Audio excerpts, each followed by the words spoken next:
اعوذ باللہ من الشیطان الرجیم، بسم اللہ الرحمن الرحیم۔ قبلے کی تبدیلی کا حکم۔ مدینہ منورہ میں مسلمانوں نے بعض روایات میں آتا ہے کہ 1 سال تک، اور بعض میں آتا ہے کہ 15 سے 16 ماہ تک جو ہے آپ نے بیت المقدس یعنی یروشلم کی طرف مسلمانوں نے منہ کر کے نماز پڑھی ہے، لیکن حضور پاک صلی اللہ علیہ وآلہ وسلم جو ہے وہ قبلے کی تبدیلی کے لیے انتظار کر رہے تھے وحی کا۔ تو اس سلسلے میں اس کا ذکر جو ہے قرآن پاک کی سورہ بقرہ کی آیت نمبر 144 میں آتا ہے۔ اس میں اللہ تعالیٰ فرماتے ہیں قد نرا تقلب وجہک فی السماء فلنولینک قبلۃ ترضاها فول وجہک شطر المسجد الحرام وحیث ما کنتم فولوا وجوہکم شطرہ وان الذین اوتوا الکتاب لیعلمون انہ الحق من ربہم وما اللہ بغافل عما یعملون۔ اے نبی اکرم صلی اللہ علیہ وآلہ وسلم، ہم آپ کے چہرے کا بار بار آسمان کی طرف اٹھنا دیکھ رہے ہیں، تو ہم ضرور آپ کو اس قبلے کی طرف پھیر دیں گے جسے آپ پسند کرتے ہیں۔ پھر آپ اپنا منہ مسجد حرام کی طرف پھیر لیں، اور جہاں کہیں بھی تم ہو اپنے منہ اس کی طرف پھیر لو، اور بے شک وہ لوگ جنہیں کتاب دی گئی ہے وہ ضرور جانتے ہیں کہ بے شک یہ ان کے رب کی طرف سے حق ہے، اور اللہ اس سے غافل نہیں ہے جو وہ عمل کرتے ہیں۔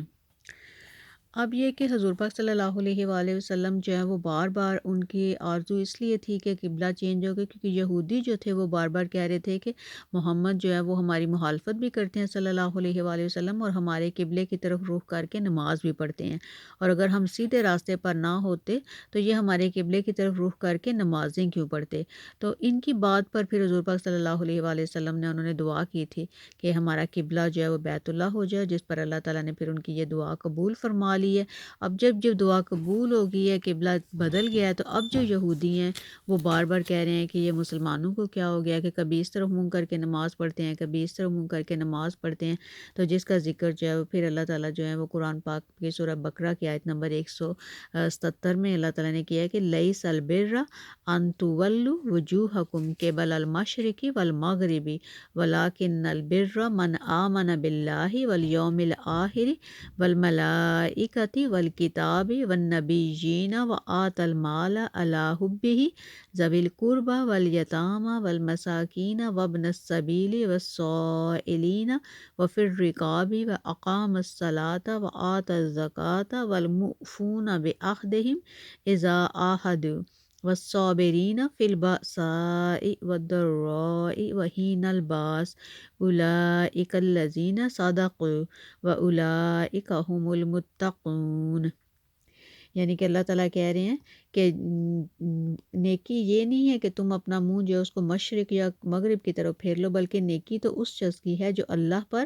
آخرت کے دن پر، فرشتوں پر، آسمانی کتابوں پر اور نبیوں پر ایمان لائے، اور مال سے محبت کے باوجود اسے رشتہ داروں، یتیموں، مسکینوں، مسافروں، سوال کرنے والوں اور گردنیں چھڑانے والوں کے لیے خرچ کرے، اور نماز قائم کرے اور زکوٰۃ دے، اور جب وعدہ کرے تو اپنا وعدہ پورا کرے، اور تنگ دستی اور تکلیف میں اور لڑائی کے وقت صبر کرے، اور وہی لوگ سچے ہیں اور وہی لوگ پرہیزگار ہیں۔ یعنی کہ اللہ تعالیٰ نے اس میں ان کو جواب دیا ہے کہ نیکی یہ نہیں ہے کہ تم لوگ اپنا جو ہے منہ کس طرف پھیرو، بلکہ نیکی جو ہے وہ دوسرے سارے عمل کرنے میں ہے۔ اور اس کے بعد جو ہے وہ حکم کب آیا ہے، اس کے بارے میں جو سیرت کی کتابیں ہیں، جو پرانی کتابیں ہیں، اتھینٹک کتابیں ہیں، ان میں یہی لکھا ہوا ہے کہ فجر کے وقت جو ہے حضور پاک صلی اللہ علیہ وآلہ وسلم نے جو ہے وہ بیت المقدس کی طرف منہ کر کے نماز پڑھی ہے۔ اس کے بعد جبرائیل علیہ السلام آئے ہیں، انہوں نے وہی ان کو دیا، حضور پاک صلی اللہ علیہ وسلم کو حکم دیا ہے کہ اب بھی جو آپ کا قبلہ جو ہے وہ بدل گیا ہے۔ تو پھر حضور پاک صلی اللہ علیہ وآلہ وسلم نے جو ظہر کی نماز ہے وہ آپ نے خانہ کعبہ یعنی مکہ شریف کی طرف منہ کر کے آپ نے نماز پڑھی ہے۔ اور جو صحابی جو ہیں وہ ادھر سے جب نماز پڑھ کے گئے ہیں، اور وہ جب پہنچے ہیں بنو سلمہ کے علاقے کی طرف، تو ادھر جو مسجد قبلہ تین ہے، ادھر وہ مسجد تھی، اور جب وہ اس مسجد کے پاس سے گزرے ہیں تو انہوں نے دیکھا ہے کہ وہ لوگ بیت المقدس کی طرف منہ کر کے نماز پڑھ رہے ہیں، تو وہ اندر گئے ہیں اور انہوں نے جا کے ان کو بتایا۔ اس وقت وہ نماز پڑھ رہے تھے، تو انہوں نے پیچھے سے ان کو آواز دی ہے کہ خانہ کعبہ جو ہے وہ اس کا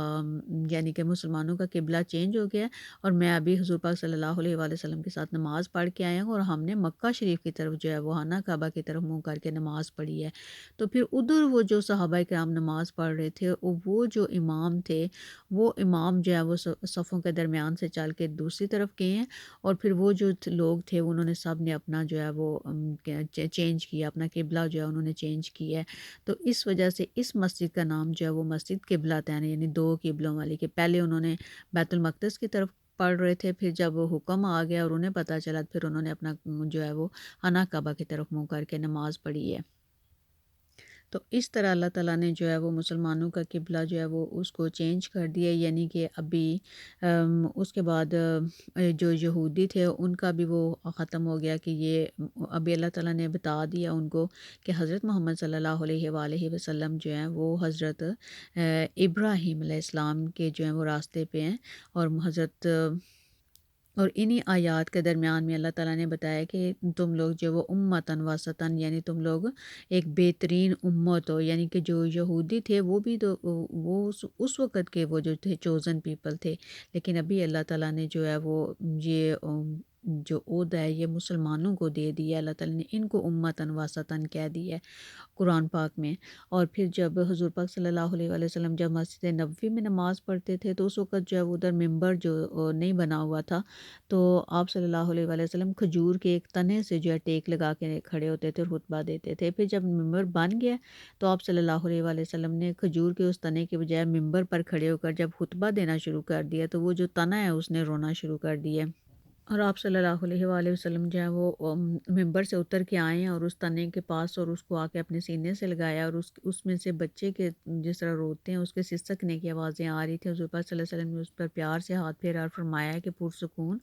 اور خاموش ہو جائے۔ پھر اس نے رونا بند کیا تو اس کے بعد آپ صلی اللہ علیہ وسلم نے اس تنے کو جو ہے وہ ممبر کے نیچے دفن کرنے کا حکم دے دیا تھا، اور پھر آپ صلی اللہ علیہ وآلہ وسلم نے فرمایا کہ میرے گھر اور میرے ممبر کے درمیان کی جو جگہ ہے وہ جنت کے باغوں میں سے ایک باغ ہے، یعنی یہ مقام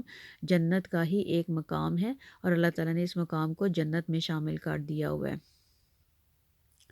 اب اگلی دفعہ جو ہے انشاءاللہ میں آپ کو اصحاب صفا کے بارے میں بتاؤں گی، اور کہ صحاب صفا کیا تھے، ان کی ڈیوٹی کیا تھی، اور وہ لوگ کدھر رہتے تھے، ان کا کیا کام تھا، اس کے بارے میں انشاءاللہ تعالیٰ اگلی دفعہ۔ السلام علیکم ورحمۃ اللہ وبرکاتہ۔